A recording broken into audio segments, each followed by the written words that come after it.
Are you dreaming about travelling again? I bet you are. So give yourself a break and listen to my brand new travel podcast. It's made for people like you, by people like you. And in these podcasts, there will be interviews with different types of travellers and the strange characters that I've met on the road, with stories and anecdotes from the last 32 years of my continuous backpacking and working around the world. Also, there'll be cynical destination descriptions and the occasional travel tip to smooth your journey. And for all the squeamish listeners out there, I just want to say that no studio was used or abused in the making of these podcasts or any of the recordings. So please check it out, and I hope you like it. Oh, and by the way, my name's Alan.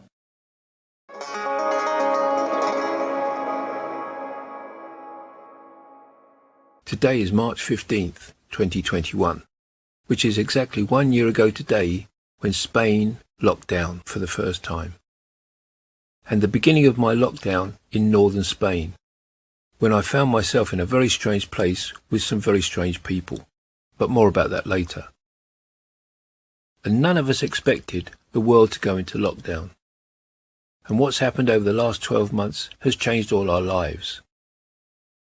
And what a year! This recording is my account of the first 7 months of 2020, before and during the onslaught of the pandemic. And I'll explain how I became locked down near St. Justo de Viga in northern Spain and beyond.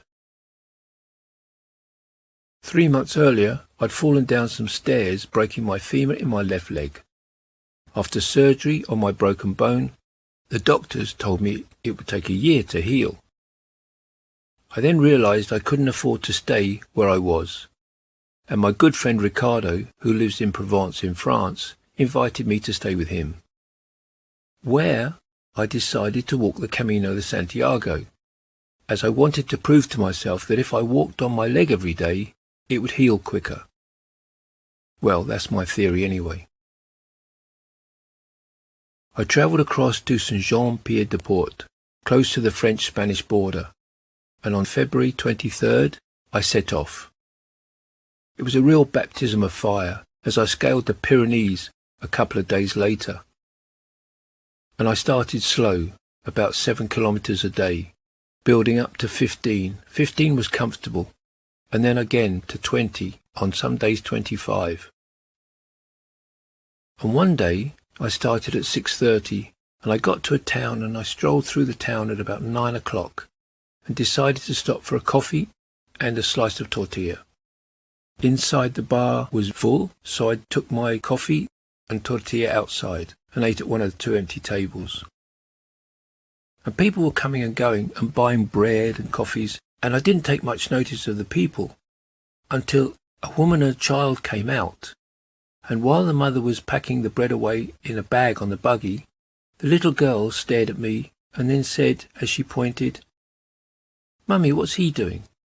So she looked at me and then said, "Are you walking the Camino de Santiago?" So I said, "Yes." And she turned back to her little girl and said, "He's suffering so we don't have to, as Jesus did."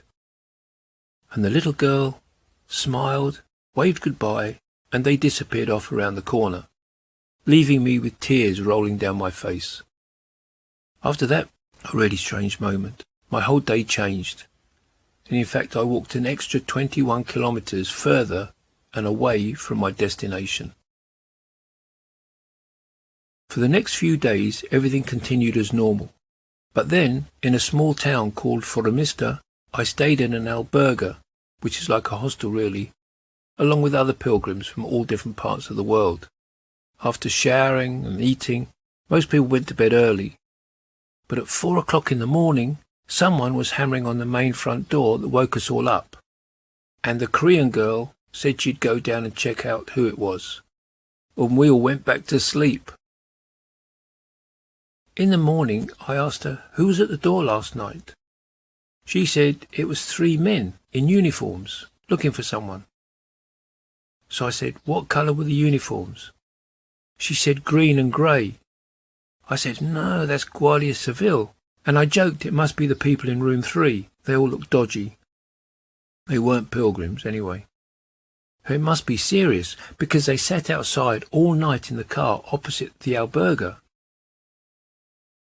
Anyway, we all got ready, went down to have breakfast, and I'm sitting at the breakfast table at about 8 o'clock, just having some cereal, and the 3 Guardias Civil walked in and called out my name. I was stunned. In fact, I was quite shocked. I couldn't believe that anybody would know I was even there. But then I assumed that something terrible must have happened back in England, or somebody I knew had had an accident, or something terrible's happened and they needed to contact me. The policeman said, "You had a motorbike crash in Spain 30 years ago, and the judge in the town wants to speak to you." I said, "After 30 years? You're joking. The case was never closed and they wanted to speak to you. Just go into a Guardia Civil office anywhere in one of the main cities, or go back to the town and speak to the judge." They said there's nothing to worry about. We all had a laugh and then they left. Well, shocked and amused, I set off for my day's walk for another 20 kilometres in the hot sun. And after my 20 kilometres, I found an albergue in a country village run by 3 women. Now, after checking in and having a shower, I sat in a chair outside picking up my messages. Now I had Wi-Fi. I'd been there about 20 minutes when 2 female Guardia Civil officers rocked up. The boss of the place pointed me out. Considering I was the only person staying there, I thought this was strange. She gave me up very easily. She was to my right, and the Guardia Civil came in to the left, and she just pointed to me as though he's the one that needs arresting. And it was funny because she just gave me up so easily. It's no skin off her nose, but it is what it is. And they went through the same thing. I said, "What can I do to stop this?" Every time I stop at a hostel or a albergue, the police turn up. She said, "Well, do you have an address in England?" I said, "No, not really." But she said, "If you give us an address, we'll put it on the computer and this should not happen again." So I said, "Okay, can you come back tomorrow and I'll give you an address." Well, I stayed an extra day. Not only was my knee swollen, but my whole leg hurt, and I needed a day's rest. I'd been walking on it for several days without resting it. And for me, the Camino has never been a race. It was more of a challenge, more of an endurance challenge. And the next day, the Guardia Civil turned up again. This time, the 2 females not only had masks, but they had scarves wrapped around their mouths. So now this rumour, this sort of buzz about a virus coming was serious, or was being taken seriously by them. I thought it was a bit strange, but they took my address, they said thank you, and they left. And the following day I set off again and made it San Martín de Camino. That was on the 14th of March, and it's a Saturday, I think, if I remember correctly. And late that evening, a Spanish government minister made an announcement to lock down the whole country.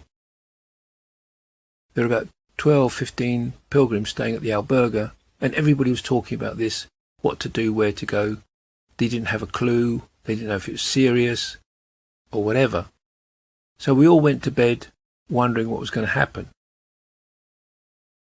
And the next day we're having breakfast.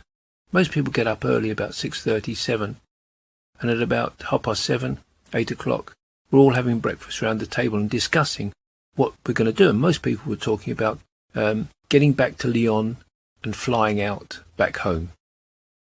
And apparently there was only one bus that day, and it was in 45 minutes. And I had to make a decision whether to go with them or to stay and carry on. My instinct was to carry on. They're from all different countries, and so they're all talking about getting a flight back. There was a guy there from Argentina, a couple of Germans, some Dutch, and Koreans. So yes, they were all thinking about flying back out. They needed to catch this bus in 45 minutes when 2 Guardia Civil officers turned up looking for me again. They gave me the same speech. They said it's nothing to worry about. And I said to them, is there anything you can do put on the computer to stop this, because every time I stop at an albergue, the police turn up. They said, okay, they'll do what they can. So they left. So I was standing there talking to the owner of the albergue, and I said, what's the situation? And she said, well, they're closing the whole country down. Everything's going to close. Bars, restaurants, albergues, especially the municipal albergues will close down. Everything's going to be closed. There'll be nobody on the streets. So I went back to the breakfast table where there was still a buzz in the air of people talking about what to do, and they were going off one by one to pack and to get ready to get this bus. So I looked at my phone, and on my phone was a message from a Bulgarian pilgrim I'd met back in Burgos and in other places along the way, which you do. You meet people and you bump into them again. And she had sent me a message asking me where I was. And when I replied and told her that I was in San Martin de Camino, she said, well, about 10-15 kilometers down the road, I'm staying with two guys in a barn, in a shed. So I said, really? She said, yeah, you could come and stay here. You could put your hammock up here and stay here. So I said, okay. And she gave me the name of the place. La Casa de los Dioses. And I said to the owner, does she know this place? And she said, yes, it's up in the hills near San Justo de Vigo, about 10-15 kilometers away. I said, what's it like? She said she had no idea, but the guy running it was called David, and he was well known in the area. I said, okay. By this time, people were streaming out the door to get the bus. There's 15 minutes to get to the bus stop. So I decided to stay and carry on if I can. But I wasn't going to go and catch I had to know where to catch a plane too. I have no base. So the only way was forward. And so everybody had left, and I'm sitting down at the table thinking, oh, now I've got to hike 10-15 kilometers. And the interesting thing is that before this lockdown, my main backpack of maybe 18-20 kilos was carried forward for me, and I carried a day pack. So this is what happens when you're on the Camino. There are companies, transport companies, that pick up your bag, your backpack, for something like €3 or €4, and they transport it ahead to the next albergue you're in and leave it there for you. So when you turn up, your bag's there, all your things are there, and all you do is carry your day pack with water, a bit of food maybe, things like that, a jacket. I mean, mine was like 5 kilos. And so, but this stopped instantly. So now there are nobody carrying bags forward. So now I had to carry my own bag. 10-15 kilometers, I'm going to have to carry my 20 kilos to this place called La Casa de los Dioses. So as I was getting ready, the owner came to me and said, would I like to be taken by the son? He'll drive me near to this place so you can hike in. So I said, yeah, sure, I'd love that. That's great, thanks. And she said, and if it doesn't work out, you can always come back here. So I said, oh, that's brilliant, thank you. So I got ready, loaded all my gear into the back of the van, and we set off.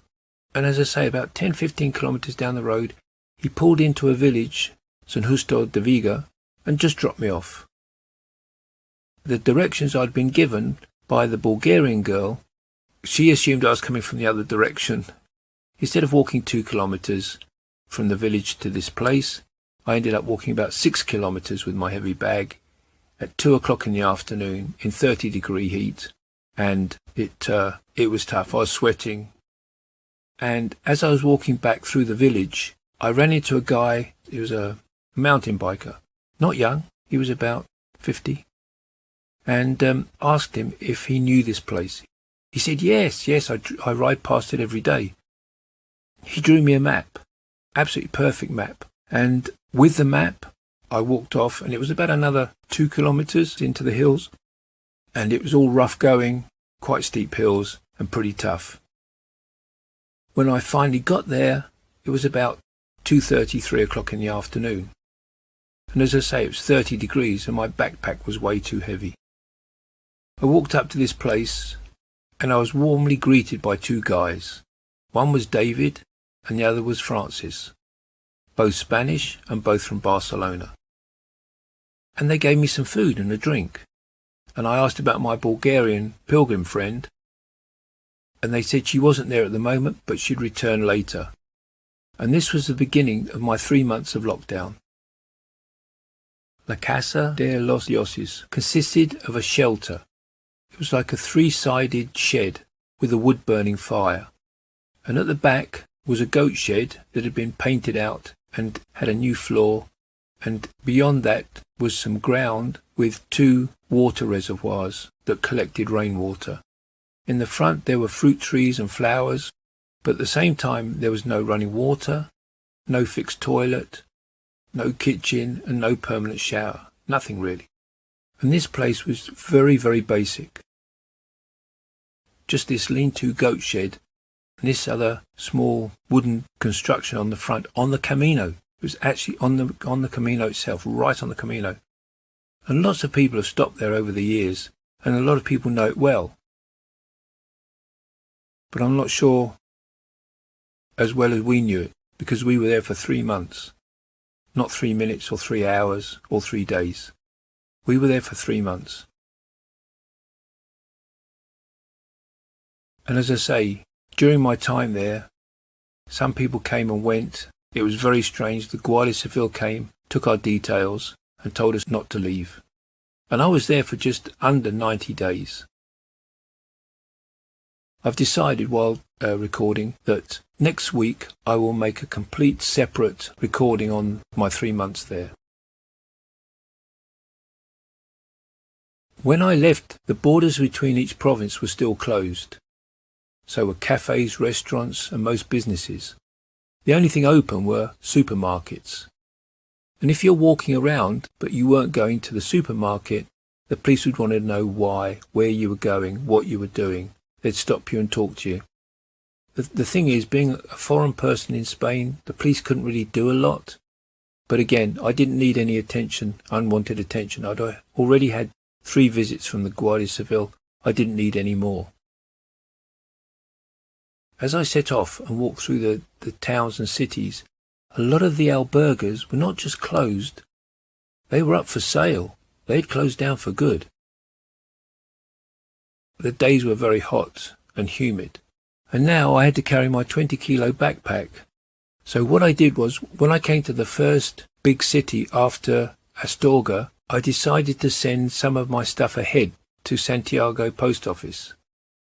So I packaged up 7 kilos and sent it off to the post office in Santiago de Compostela, and that cost me €25.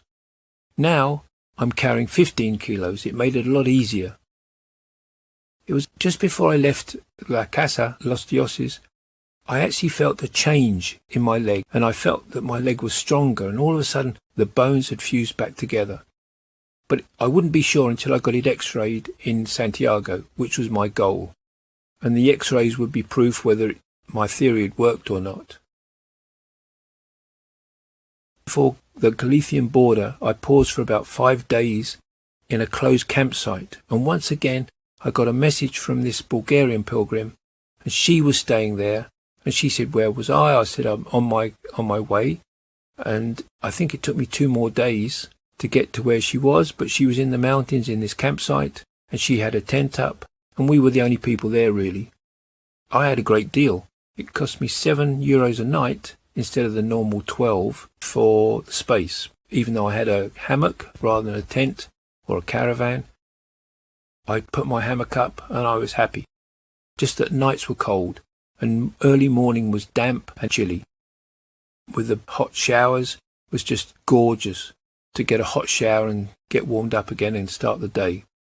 Their cafes and bars were closed, so I would walk along to a motorway truck stop that did breakfast. It was like a truck stop, hotel, petrol station, all in one on the main road, and I'd walk up there and have a coffee, buy some bread, come back, that sort of thing. 1 or 2 hostels were open. If the hostels were closed, sometimes I had to hang my hammock in the woods and grab a few hours sleep on the church steps, but the nights were still cold then and damp.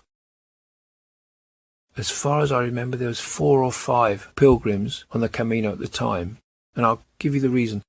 Before I left La Casa de los Dioses, the Bulgarian girl left, and before her, David left. He'd now passed on this place to a Swiss-German guy who took it over, and David went walking the Camino.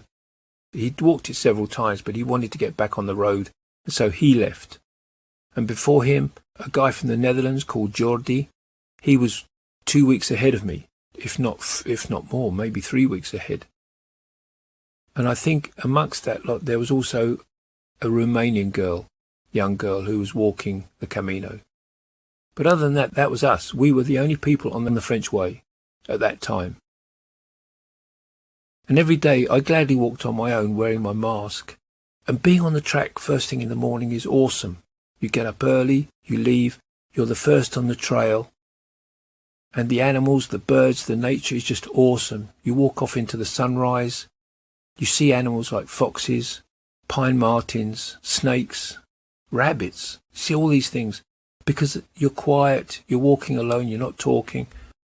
And you see these animals are just out and about. Lots of birds. In fact, fantastic bird song in the morning. And you're the first on the tracks in the morning and the last person on the tracks at night, which makes it easier if you're going to hang your hammock somewhere. But in some towns, I was seen as an apparition, and they go, wow, look at a pilgrim, a pilgrim. In other towns, you'd be a virus carrier. Because you're a foreigner and they don't know who you are, they're super suspicious. And in others, you're a friend. Well, yeah, hi, how you doing? Everyone wanted to be your friend. You just didn't know how you're going to be received wherever you went. It was a real mixture. And I'd planned to arrive in Santiago de Compostela on July the 1st as planned, and it was perfect. I arrived on that day into the square. But personally, it was a bit of an anticlimax. I'd completed about 900 kilometres, and I took the obligatory photographs in the square with the cathedral behind me. And I never fell in love with the Camino as some people do. And to make the Camino de Santiago your life's work is a bit narrow, a bit restricted. In Europe there are some fantastic walks, and there's some great hikes around the world. I'd arrived in Santiago, I found an albergue, I stayed for about 4 days, but for me it was far too crowded and far too expensive. It was just everything I didn't like, so I walked in from the Camino, stayed 4 days, I picked up my package, packed it in my bag, and now I was carrying 20 kilos on my back. Turned left and then walked off down to Porto in Portugal against the flow to complete 1,000 kilometres, just to get out of Santiago. And I got to Porto, completed over 1,000 kilometres, and since then the whole of Spain's been locked down twice, and a lot of people have died, young and old, have died from the virus. Next week I'll tell you the story of my time in La Casa de los Dioses, the whole 3 months. It was very, very intense at times. And by the way, for those who are interested, I eventually got my x-rays, not in Santiago, not in Porto, but in Galicia, in La Coruña. I had my x-rays, and even though the x-rays weren't perfect, they were the best things I'd ever seen, because yes, my bones had fused together and everything was good. So my intuition of when my bones fused together and my leg was solid again was about 6 months. And it proved to me that walking on my leg every day speeded up the process. And I hope you enjoyed that rendition of my time last year, this time last year. And next week's podcast will be about my 3 months lockdown and all the strange things that happened there. The fights, the arguments, the disagreements. One guy had a machete held at his throat. Ciao, have a good day.